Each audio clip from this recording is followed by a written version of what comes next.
عبد الملك ثاني يا مشرف قمت نشر،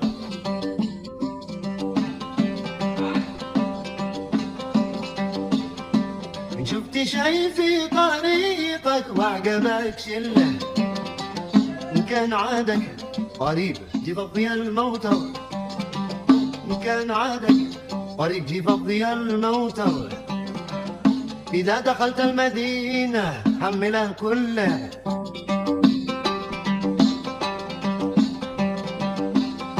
شوف المواطن وراقب كم جماعة واضمر،